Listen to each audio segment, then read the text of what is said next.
चटपटा, चटाकेदार, मज़ेदार आंवले की इस रेसिपी को अभी तक आपने ट्राई किया है कि नहीं किया है तो प्लीज़ इस तरह से ज़रूर ट्राई करें, क्योंकि यह हमारे शरीर के लिए सर से लेकर पाँव तक के लिए लाभकारी होते हैं, क्योंकि इसमें रोग प्रतिरोधक क्षमता ज़्यादा होती है, इम्यूनिटी बढ़ाता है, शरीर जुकाम जैसी बीमारियों से भी बचाता है।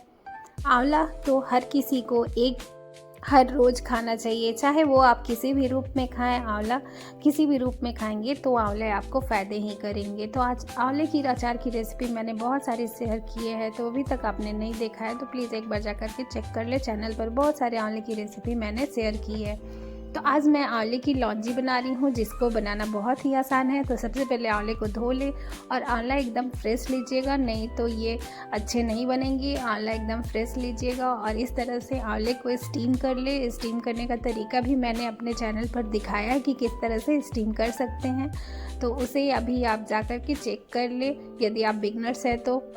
और यदि आप खाना बनाने में एक्सपर्ट हैं तो आपको तो पता ही होगा कि आंवले को किस तरह से स्टीम कर सकते हैं, या फिर आप इसे पानी में डाल करके डायरेक्ट भी बॉयल कर सकते हैं। और इस तरह से जब ये हल्का फटने के कगार पर आ जाए, जैसे कि आप देख पा रहे हैं, जिससे कि इसका मुंह जो है खुल जाता है, तो उस स्टेज में हम गैस के फ्लेम को ऑफ कर देंगे और उसे ठंडा होने के लिए छोड़ देंगे। इसे थोड़ी देर हम धूप में रख देंगे, क्योंकि इसमें ज़रा सा भी पानी रहेगा तो इसे हम सालों भर स्टोर करके नहीं रख सकते हैं, तो इस वजह से मैंने थोड़ा सा धूप दिखा दिया था। तो इसके बाद इसको क्या करेंगे, जैसे ही ठंडा हो जाएगा वैसे ही हम इसके बीज को इस तरह से एक एक करके निकाल देंगे। बीज ईजिली निकल जाते हैं क्योंकि आंवला जो है अच्छे से कुक हो गए हैं, स्टीम हो गए हैं। तो इस तरह से देखिए हमने सारे बीज को निकाल दिया है। तो बीज को निकालने के बाद अब हम चलते हैं इसका बनाने की प्रोसेस में। तो यहाँ पे मैंने आधा चम्मच के करीब सरसों तेल डाला है। तो यहाँ पर सरसों तेल हमने डाल करके तेल को गर्म कर देंगे। उसके बाद हम डालेंगे 1/4 चम्मच जीरा, 1/4 चम्मच अजवाइन, 1/4 चम्मच काला जीरा, जिसको कि हम मंग दाल भी कहते हैं। और यहाँ पर 1 चम्मच हम भर करके डालेंगे सौंफ। सौंफ से इसका फ्लेवर जो है बहुत ही अच्छा आता है, इसलिए सौंफ हम ज़्यादा यहाँ पे डालेंगे। और इन सभी चीज़ों को हम अच्छे से चटकने देंगे। जितने अच्छे से ये चटकेंगे उतना ही अच्छा हमारा इसका टेस्ट आएगा लौंजी का। और ये खाने में बहुत ही स्वादिष्ट लगते हैं, एकदम चटपटा सा, चटाकेदार। तो आप इसको ज़रूर बनाएं और 1 साल के लिए स्टोर करके रखें। तो ये देखिए सभी चीज़ें चटक जाएँ तो फिर हम यहाँ पे डाल देंगे पिंच ऑफ हींग। हींग डालना बहुत ही ज़रूरी है, हींग से हमारे डाइजेशन में भी सुधार होते हैं। तो हींग आप डाल करके ही बनाइएगा, हींग से इसका टेस्ट भी अच्छा आता है। तो ये देखिए सभी चीज़ों को हम अच्छे से चटका लेंगे और चटकने के बाद जो हम आंवले को एक एक करके निकाल के रखे हैं उसको इसमें हम डाल देंगे जैसे ही ये चटक जाए। तो फ्रेंड्स, आपको मेरी वीडियो पसंद आ रही है और अभी तक आपने लाइक नहीं किया है तो प्लीज़ एक लाइक ज़रूर कर दें और प्यारा सा कमेंट ज़रूर करें कि आपको मेरी रेसिपी कैसी लगती है। ज़रा सा भी पसंद आती है और ज़रा सा भी हेल्पफुल लगता है तो प्लीज़ आप चैनल पर नए हैं तो चैनल को सब्सक्राइब कर दें और लाइक कमेंट शेयर करना ना भूलें, क्योंकि लाइक कमेंट शेयर के पैसे तो नहीं लगते हैं बल्कि हमें मोटिवेशन मिलता है। तो इस तरह से आप हमें मोटिवेट करें जिससे कि हमें वीडियो बनाने में अच्छा लगता है और हम इस तरह से आपके लिए नई नई रेसिपी लेकर के आते रहते हैं। तो ये देखिए यहाँ पे हमने डाल दिया है आंवले को और इस तरह से आंवले में हम कुछ मसाले ऐड कर देंगे, जैसे कि नमक, 1/4 चम्मच हल्दी पाउडर, 1 चम्मच यहाँ पे भर करके मिर्ची पाउडर डालेंगे। आप चाहे तो यहाँ पे काश्मीरी लाल मिर्च भी डाल सकते हैं, उससे इसका कलर बहुत ही अच्छा हो जाएगा। और ये देखिए इस तरह से हम इसे भून लेंगे। यहाँ पे आप धनिया पाउडर भी डाल सकते हैं, उससे भी इसका टेस्ट जो है अच्छा आएगा।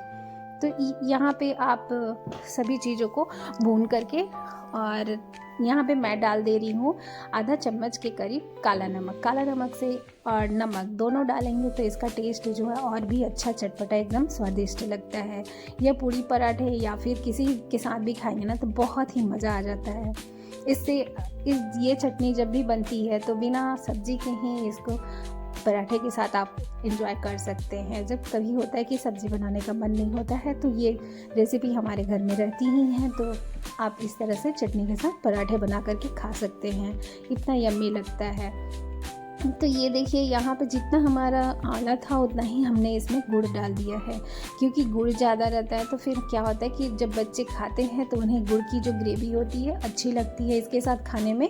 इस वजह से मैं यहाँ पे गुड़ थोड़ा एक्स्ट्रा यूज़ कर रही हूँ, आप चाहे तो कम भी यूज़ कर सकते हैं। वैसे आंवले तो खट्टे होते हैं, तो खट्टे में आप बच्चों को इस तरह से हम दे करके खिला सकते हैं, क्योंकि खट्टा तीखा मीठा जो लगता है तो बच्चों को ये और भी ज़्यादा पसंद आता है। तो इस तरह से आप भी बनाएं, अपने बच्चों को खाने में इस तरह से दे सकते हैं, उन्हें भी इंजॉय करके खाने में मज़ा आता है, क्योंकि ये खट्टा, थोड़ा तीखा, थोड़ा चटपटा अच्छा लगता है खाने में। तो ये देखिए ये गुड़ के साथ अच्छे से पक रहे हैं और ये हमारा तुरंत ही इंस्टेंट बन करके तैयार हो जाता है और इसे हम सालों भर स्टोर करके रख सकते हैं एयर टाइट कंटेनर में डाल करके। और इसको आप जब भी बनाइएगा स्टील में ही बनाइएगा या फिर नॉन स्टिक में। अगर आँखों पे चश्मा है तो ये आँखों की रोशनी को भी बढ़ाता है, ऊपर से यह त्वचा और बालों के लिए भी बहुत ही फ़ायदेमंद होता है। तो इतने सारे फ़ायदेमंद आंवला हम क्यों ना अपने बच्चों को इस तरह से खिलाएं। हमारे याददाश्त को भी यह तेज़ बनाता है। तो इतने सारे गुणों से भरपूर आंवले को तो आप किसी भी रूप में बनाएं, किसी भी तरह से खाएं तो यह हमारे लिए बहुत ही फ़ायदा ही करेगा, बल्कि नुकसान नहीं। तो क्यों ना हम इस तरह से बना करके और रख लें और सालों भर इसका हम इंजॉय करें। तो इस तरह से मैंने तो बहुत सारी रेसिपी बना करके रख लिया है। यदि आपने नहीं बनाया है तो आप अचार बना लें या इस तरह से लौंजी बना लें या फिर आंवले का चुंदा बना लें, जैसे भी आपको बनाना है बना करके एंजॉय करें। अभी आंवले जो है फ्रेश मार्केट में आ रहे हैं, तो आप उसका अभी आंवले का पानी पी सकते हैं, आंवले की चटनी बना सकते हैं। आंवले की चटनी आप आंवले का चोखा भी बना सकते हैं। इस तरह से हम कई सारी रेसिपी जो है आंवले से बना सकते हैं, जो हमें बहुत ही खाने में टेस्टी लगता है। स्वाद और सेहत से भरपूर इस आंवले को आप कब ट्राई कर रहे हैं प्लीज़ कमेंट में ज़रूर बताइएगा। तो यहाँ पे मैं डाल दे रही हूँ 1/4 काली मिर्च। तो डाल करके इसे हमें अच्छे से मिला लेना है। आप चाहें तो यहाँ पे गरम मसाला भी डाल सकते हैं या फिर इलायची पाउडर भी डाल सकते हैं, उससे भी इसका टेस्ट अच्छा आता है। तो ये देखिए जैसे ही इस तरह से आप बबल्स जैसे आप देख पा रहे हैं कि इसमें बबल्स जैसे ही आने लगे, पूरा झाग होने लगे, तो फिर क्या करना है कि गैस की फ्लेम को ऑफ कर देना है। बहुत ही जल्द यह बन करके तैयार हो जाता है। तो इंस्टेंट आंवले का ये आप चटनी कब बना रहे हैं, लौंजी कब बना रहे हैं, ज़रूर बताइएगा। और आपको मेरी ये रेसिपी कैसी लगी ये भी आप कमेंट में ज़रूर बताइएगा। तो इसी तरह की ये देखिए जैसे गुड़ जो है चटचटा होने लगी, इस तरह से एक आप देख पा रहे होंगे कि इस तरह से हो रहा है। तो हम यहाँ पे गैस के फ्लेम को ऑफ कर देंगे, क्योंकि ज़्यादा देर तक हम इसे पकाएंगे तो ये जो है हार्ड हो जाएंगे गुड़ जो है, और ये टेस्टी नहीं लगेंगे। आप इसे स्टोर करके रखेंगे तो ये एक ही में चिपक जाएंगे। तो इसे मैंने पराठे के साथ सर्व किया था, जिसको कि आप बिना सब्जी के भी खा सकते हैं। तो इस तरह से आप भी बनाइए और सर्दियों में इंजॉय कीजिए, मस्त रहिए, स्वस्थ रहिए और अपने अपने कामों में व्यस्त रहिए। और इस तरह से रज़ाई में घुस करके और मेरी वीडियो को वॉच करते रहिए। मिलते हैं न्यू वीडियो में न्यू रेसिपी के साथ, तब तक के लिए bye bye, thank you for watching. और जो भी आपको मुझसे रेसिपी जाननी है तो वो आप ज़रूर बताइएगा कि आपको मुझसे न्यू अगली वीडियो कौन सी देखनी है और आपको मेरी रेसिपी कैसी लगी ये भी बताइएगा। थैंक